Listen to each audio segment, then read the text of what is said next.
सुबह का समय था। राजू सोया पड़ा था कि तभी किसी ने उसे झकझोर कर उठाया।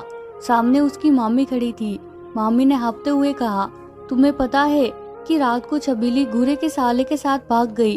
राजू ने आंखें मिचमिचा कर देखा कि कहीं वह सपना तो नहीं देख रहा है। उसने मामी से पूछा, आपको किसने बताया? मामी बोली, कौन बताएगा, पूरे गांव को पता चल गया है। राजू को हैरानी हो रही थी। जब रात को वह अपनी मौसी के देवर के छत वाले कमरे में था तो छबीली घूरे के साले कलुआ के साथ इधर से उधर भाग रही थी। तब उसने सोचा था कि कोई काम होगा, क्योंकि गांव में रामलीला चल रही थी। उसमें छबीली के पिता रावण का रोल कर रहे थे और भाई मेघनाथ का। सारा घर रामलीला देख रहा था। इतने में छबीली कलुआ के साथ 9-2-11 हो गई। लेकिन राजू की समझ में एक बात नहीं आ रही थी कि छबीली ने कलुआ में ऐसा क्या देखा जो उस काले कलूटे के साथ भाग गई। छबीली गोर गिट्टी भरे बदन की थी। उसे देखकर कोई भी लड़का दिल दे बैठे। गोरे मुखड़े पर काली आंखें, गालों पर काला तिल, लंबी नाक, उस पर गोल नथुनी, सुनहरे से बाल जो कमर को छूते थे। फिर छबीली कलुआ के साथ क्यों भागी? राजू फटाफट बिस्तर से उठा। छबीली और कलुआ के घर गली में थोड़ी दूरी पर थे, जो जहां हिंदुस्तान पाकिस्तान के बॉर्डर जैसे हालात थे। कलुआ की बहन काली और छबीली की मां रामजनी के बीच शब्दों के गोले दागे जा रहे थे। काली कह रही थी, अपनी बेटी को संभालो, तब मेरे भाई से कुछ कहना। जब लड़की दावत बांटती फिरे तो लड़के खाएंगे ही। बड़ी आई कलुआ को बदनाम करने वाली। इधर रामजनी का कहना था, मेरी लड़की सीधी सादी है, उसे तो कलुआ ने बहका दिया होगा, वरना इतनी संस्कारी लड़की भाग क्यों जाती। राजू को रामजनी की बात में दम लगा, क्योंकि छबीली को देखकर नहीं लगता था कि वह ऐसा कुछ कर डालेगी। राजू तो पहले से ही गुस्सा था, ऊपर से छबीली रिश्ते में उसकी मौसी लगती थी। राजू को कलुआ पर ज्यादा गुस्सा था, इस वजह से वह छबीली के घर वालों के घूट में जा मिला। राजू ने छबीली के पिता को बताया कि रात को उसने छबीली मौसी को कलुआ के साथ छत पर इधर उधर भागते हुए देखा था। छबीली का बाप मल्लू का पहले तो राजू पर गुस्सा हुआ, फिर बोला, तू रात में नहीं बता सकता था? अगर रात में बता देता तो इतनी नौबत ही ना आती। राजू बोला, मुझे क्या पता था कि छबीली मौसी यह धमाका कर जाएगी।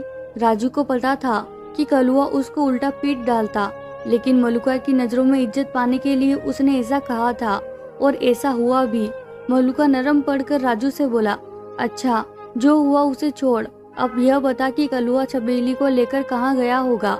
राजू ने तुक्का लगाते हुए कहा, मैंने सुना था कि वह किसी दोस्त के यहाँ जाने की बात कर रहा था, लेकिन एक बात फिर भी आ लटकी कि कलुआ कौन से दोस्त के यहाँ गया होगा और दोस्त रहता कहाँ होगा।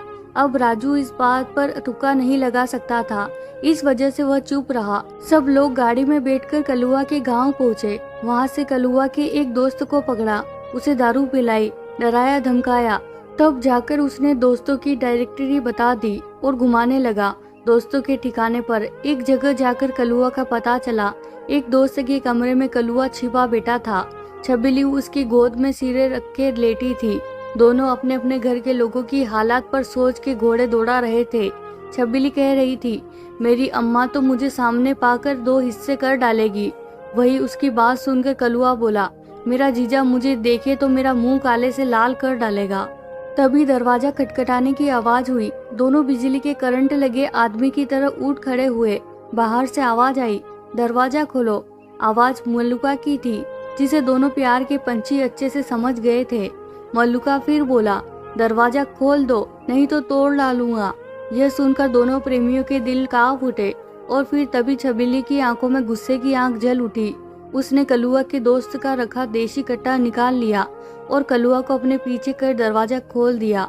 लोग कमरे में घुसने ही वाले थे कि छबीली कट्टा तान कर बोली, सबके सब भाग जाओ, नहीं तो जान से हाथ धो बैठोगे। लोगों ने यह बात सुनकर अपने कदम पीछे खींच लिए। तभी छबीली का भाई गोबर आगे बढ़ा।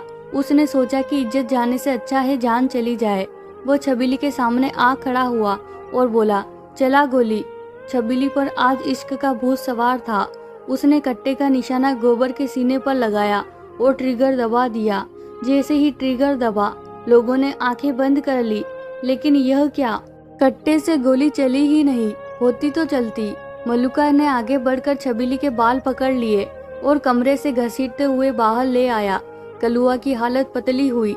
गोबर ने गुस्से में आकर कलुआ के लाते बजा दी।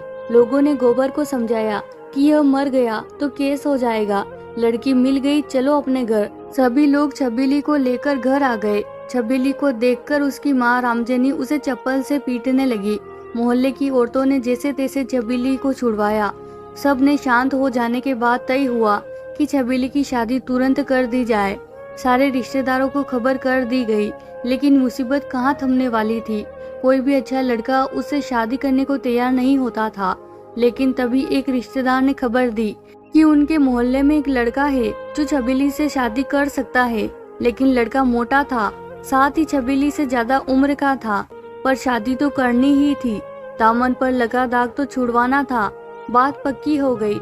बड़ी मुश्किल से छबीली की शादी की रस्में पूरी हुई। वह चुपचाप मंडप में बैठी रही। उसे शादी में मजा नहीं आ रहा था। उसकी आंखें तो सिर्फ कलुआ की सूरत देखना चाहती थी। शादी निपट चुकी थी। छबीली विदा होने को हुई। माँ रामजनी का दिल भर आया। दोनों माँ बेटी लिपट कर खूब रोई। माँ रामजनी ने कसम दी और बोली, बेटी अब जैसा भी है मंजूर करो। पुरानी बातें गलती समझकर भुला डालो। शायद तुम्हारी शादी अच्छी जगह करते, लेकिन तुम्हें जमाने का हाल तो पता ही है। हम मजबूर है, हमें माफ करना। अब किसी को शिकायत का मौका ना देना। छबीली बोली, माँ तुम्हें कभी दुख न दूंगी। अब ससुराल से केवल मर के ही वापस आऊंगी। तुम मेरी चिंता मत करना। भूल जाओ और मेरा कहा सुना भी माफ करना। मन के सारे दाग धुल चुके थे। राजू की आंखें भी नम थी। सोचता था कि प्यार इंसान को कितना सुधार देता है और बिगाड़ भी सकता है। छबीली के बाप मलुआ की आंखें भी बेटी को विदा होते नम थी। छबीली अपनी ससुराल चली गई। कलुआ फिर कभी उस गांव में नहीं आया। छबीली भी शायद उसे भूलती जा रही थी। आज वह एक बच्चे की माँ थी। आज सब कुछ शांत सा था, जैसे कुछ हुआ ही ना हो।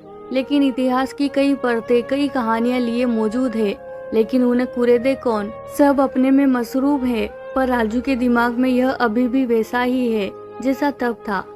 तो मेरे प्यारे दोस्तों, अगर आपको हमारी कहानियाँ पसंद आती है तो वीडियो को जरूर लाइक कीजिए और चैनल को सब्सक्राइब करना बिल्कुल ना भूलें। धन्यवाद दोस्तों।